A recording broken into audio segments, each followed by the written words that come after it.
Welcome to my YouTube channel. जैसा कि हमने carbon and its compounds start किया है, इसके पहले हमने एक लेक्चर बना दिया है। इसका अगले लेक्चर पे बात करने जा रहे हैं, उसके और भी जो टॉपिक्स बचे हुए हैं। जैसा कि आपको पता है, हमने लास्ट टॉपिक पे बहुत सारी चीज़ों की बात किए थे। आज जो हम लोग आइसोमर की पे बात करने जा रहे हैं, आइसोमेरिज्म में क्या होता है।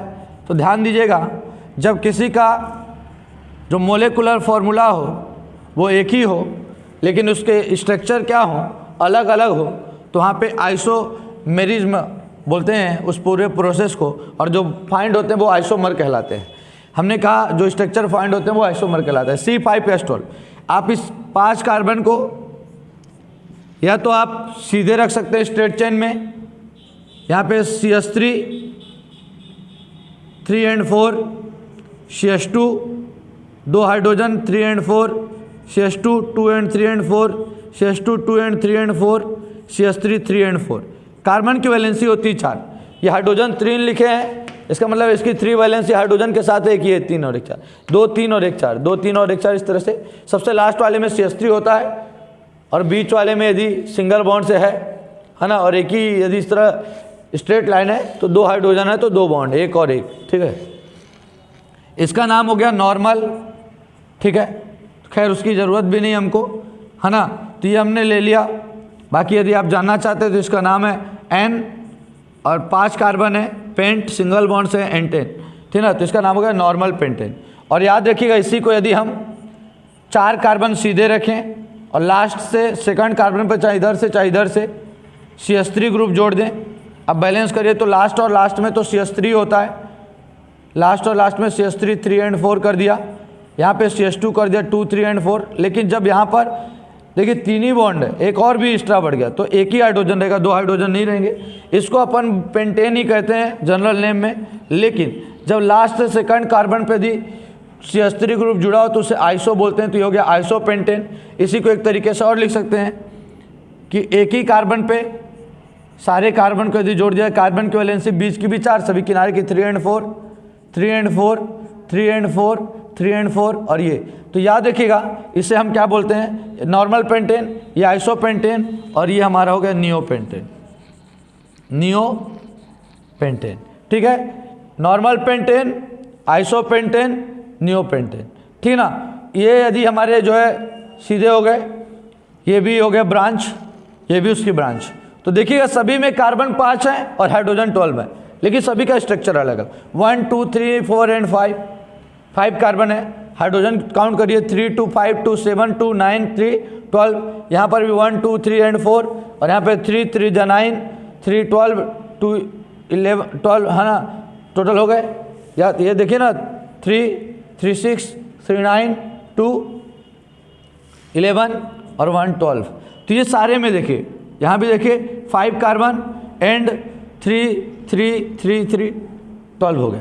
इस प्रकार जब एक ही मोलेकुलर फॉर्मूला हो पर स्ट्रक्चर डिफरेंट हो, नहीं समझ पा रहे हैं, ऐसे को ही इस पूरे प्रोसेस को आइसोमेरिज्म कहते हैं, और इन्हें पेंटेन का आइसोमर कहते हैं। ये क्या है, isomer of pentane, isomers of pentane. ये पेंटेन के आइसोमर है C5H12। बात समझ में आई कि नहीं? चलिए हम आगे बढ़ते हैं। इसके बाद हमने नॉर्मल पेंटेन पढ़ लिया, आइसोपेंटेन पढ़ लिया, नियोपेंटेन पढ़ लिया, मतलब पूरा टॉपिक ही पढ़ लिया आइसोमेरिज्म क्या है ना। हमने आपको आइसोमेरिज्म के बारे में बताया। इस चैप्टर के बहुत सारे, है ना, चीज़ों पे और भी चर्चा कर सकते हैं, जैसे कि हम कार्बन के एलोट्रॉप्स पे, है ना, कई रूपों में पाया जाता है, ठीक है। एलोट्रॉप्स कार्बन किस किस रूप में पाया जाता है, किस किस फॉर्म में होता है, तो आपको पता होना चाहिए। एक है डायमंड, ठीक है, एक है ग्रेफाइट, और एक है आपका फुलेरिन कहते हैं।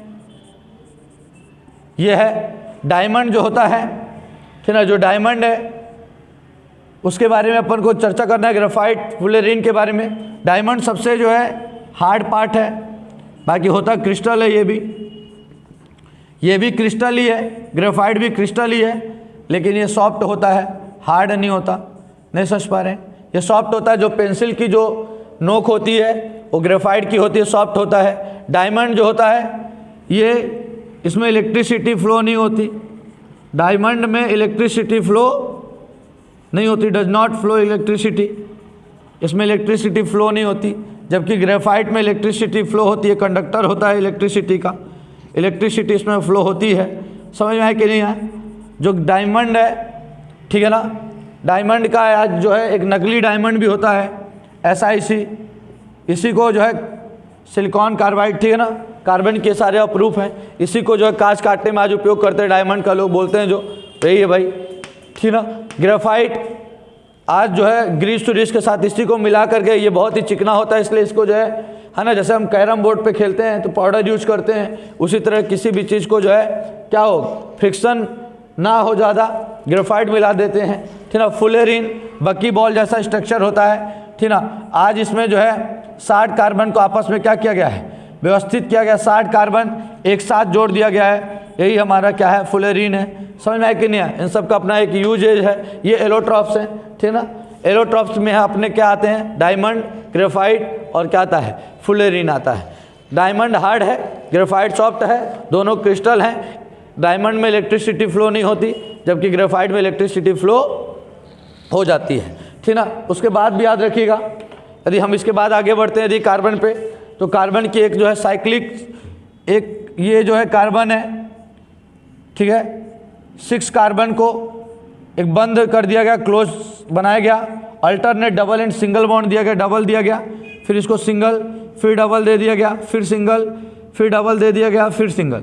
तो आप देख रहे हैं अभी कार्बन की वैलेंसी 3 कंप्लीट है, 1 2 3 सभी कार्बन के साथ 3 वैलेंसी, लेकिन कार्बन टेट्रा वैलेंसी होता है, एक एक हाइड्रोजन जोड़ दिए सभी जगह, एक एक हाइड्रोजन जोड़ने के बाद एक रिंग बनी, उस रिंग को नाम दिया गया क्या, बोला गया कि अल्टरनेट डबल एंड। यदि कार्बन और हाइड्रोजन को आप नहीं शो करना चाहते, आप डायरेक्ट ऐसा लिख दीजिए, अल्टरनेट डबल फिर सिंगल फिर डबल फिर सिंगल फिर डबल कर दीजिए। ये बेंजीन है, इसमें कार्बन 6 और हाइड्रोजन 6 होते हैं, ऐसा लिख दो। बोले ऐसा भी यदि आप नहीं लिखना चाहते तो एक काम और कर सकते हैं, क्या कर सकते हैं आप, ये बीच में एक रिंग बना दीजिए, इलेक्ट्रॉन डेंसिटी, इलेक्ट्रॉन रोटेट होते रहते हैं, हम ऐसा मानेंगे C6H6, इसी का नाम क्या है, बेंजीन। ये साइक्लिक स्ट्रक्चर है, किसका साइक्लिक स्ट्रक्चर है ये जो है हमारे 6 कार्बन को हम बेंजीन रिंग बनाते हैं, तो ऐसे ही क्या करते हैं, रिप्रेजेंट करते हैं, ठीक है ना। ये हमारी बेंजीन रिंग हो गई, जिसमें कार्बन 6 और हाइड्रोजन 6 होते हैं। अब इस लेसन के कुछ ठीक ना इंपॉर्टेंट रिएक्शंस आती हैं। इस इंपॉर्टेंट रिएक्शंस में देखिए हम किसकी चर्चा कर रहे हैं, जैसे कि किसी ने कहा कि हमने ले लिया, ठीक है, एल्कोहल ले लिया, आपको पता है एल्कोहल कई हैं, ऐसे हमने ले लिया C2H5OH ले लिया, ये एथिल एल्कोहल है हमारा, ये पीने योग्य यही है। CH3OH ये तो जहरीली शराब है, मेथिल एल्कोहल है, ये एथिल एल्कोहल है जिसे एथेनॉल कहते हैं। इसके बारे में हमको इस चैप्टर में यदि पढ़ना है, एथेनॉल, ठीक है, जिसे हम क्या बोलते हैं, एथिल एल्कोहल कहते हैं, इसके बारे में हमको जानकारी लेनी है तो कैसे लेंगे, एथेनॉल, एथिल एल्कोहल। उसी तरीके से यदि हम बात करें किसकी, कार्बोक्सिलिक एसिड के भी सेकंड मेंबर की अपन बात करने जाएंगे, ठीक है ना। वो जो है जैसे हम पहले बात ही कर लेते हैं कि वो एसिड क्यों है, कार्बोक्सिलिक एसिड तो आप सभी को पता होना चाहिए। जैसे ही हम यदि CH3COOH है, ठीक है, ये हमारा एस्टिक एसिड है, विनेगर में इसका यूज करते हुए एस्टिक एसिड, ठीक है। उसी तरीके से इसका जो सेकंड मेंबर है SCOOH, फॉर्मिक एसिड है, चींटी के डंक उंक में होता है, प्रेजेंट होता है। ये जो एस्टिक एसिड कोई भी है इसका एसिड, कार्बोक्सिलिक एसिड, वाटर में यदि हम इनको डिजॉल्व करते हैं तो ये CH3COO माइनस में टूट जाते हैं और H प्लस में टूट जाते हैं, और जो भी H प्लस आयन देता है वो एसिड नेचर को, तो आप एसिड वाले चैप्टर में पढ़ चुके हैं, है ना। कार्बोक्सिलिक एसिड एक एसिड है क्योंकि ये H प्लस आयन देता है। कई बार कह देता है चलो इस कार्बोक्सिलिक एसिड जो हमने लिखा CH3COO एथेनोइक एसिड, इसकी रिएक्शन एल्कोहल के साथ करा दीजिए C2H5OH से, बोलिए क्या होगा। तो जैसे भी हम इससे C2H5OH से कराएंगे तो देख लीजिएगा क्या होगा, इसका H और इसका OH आपस में रिएक्ट कर लेंगे, क्या बन जाएगा, वाटर बन जाएगा। बचा क्या हमारे पास, CH3COO, ठीक ना, और यहाँ पे C2H5, ये इसके साथ जा करके ऐड हो जाएगा, इसको बोलते हैं एथिल एसीटेट।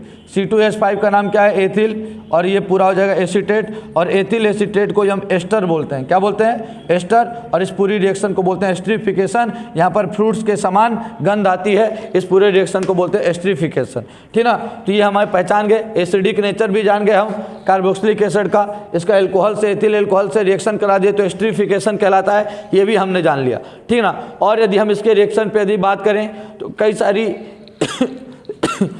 रिएक्शंस हैं। जैसे हमने बात कर लिया, किसी ने कह दिया चलो एसिटिक एसिड की रिएक्शन किसी भी किसके साथ करा दो आप, ये अपना एसिड है तो इसकी रिएक्शन बेस के साथ करा दो।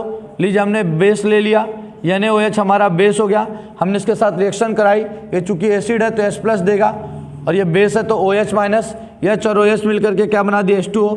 बचा क्या यहाँ पे CH3 COO और Na, ये एक कैरेक्टर बता दिया। जब भी एसिड और बेस रिएक्ट करते हैं तो क्या होता है, इस रिएक्शन को एसिड और बेस आपस में रिएक्ट कर रहे हैं, इसको हम क्या बोल सकते हैं, न्यूट्रलाइजेशन रिएक्शन बोलते सकते हैं। और यहाँ पे क्या बन रहा है, सॉल्ट और क्या बन रहा है, वाटर बन रहा है, ठीक ना। तो ये भी रिएक्शन हमारा कंप्लीट हो गया, ठीक ना।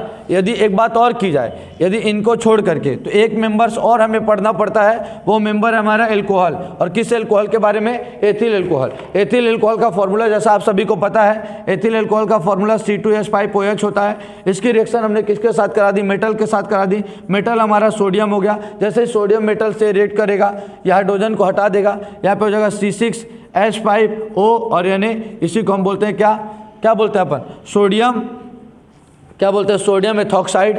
सोडियम एथॉक्साइड जब भी मेटल के साथ रिएक्शन कराते हैं सोडियम एथॉक्साइड बनता है, एथिल अल्कोहल की रिएक्शन हमने करा दिया, है ना। इस प्रकार से हमने इस चैप्टर में इंपॉर्टेंट रिएक्शंस पढ़ा। इंपॉर्टेंट रिएक्शन के साथ हमने कार्बन की बॉन्डिंग पढ़ी, कार्बन की बॉन्डिंग के साथ कार्बन के एलोटॉप्स पढ़े, इनके यूजेज पढ़े, है ना। इनके यूजेज के बाद यदि हम कुछ और भी इंपॉर्टेंट टर्म पे यदि बात कर ले कार्बन एंड इट्स कंपाउंड में, तो बिल्कुल हम कुछ इंपॉर्टेंट टर्म पे भी बात कर सकते हैं। जैसे हम जिस इंपॉर्टेंट टर्म पे बात करने जा रहे हैं, देख लीजिए, जैसे कि एक इंपॉर्टेंट टर्म हो गया हमारे पास क्या, कार्बन। तो याद रखिएगा, जब भी कार्बन सिंगल बॉन्ड हो, कार्बन के साथ हाइड्रोजन जुड़ा तो मानिए कि वो हमेशा सिंगल बॉन्ड से जुड़ा है, उसके 3 बॉन्ड खाली हैं। कार्बन के साथ यदि 2 हाइड्रोजन हो तो आपको मानना है कि उसके जो है हाइड्रोजन सिंगल बॉन्ड से जुड़े हैं, उसके 2 बॉन्ड बाकी हैं। और कार्बन के साथ जब भी यदि आपके 3 हाइड्रोजन जुड़े हो तो आपको ये मानना है कि उसके 3 हाइड्रोजन सिंगल बॉन्ड से जुड़े हैं, उसका 1 बॉन्ड खाली है। और कार्बन के यदि क्या बोलना, चारों बॉन्ड मतलब कि 4 के चारों, और वही सैचुरेटेड कहला जाता है, ठीक ना।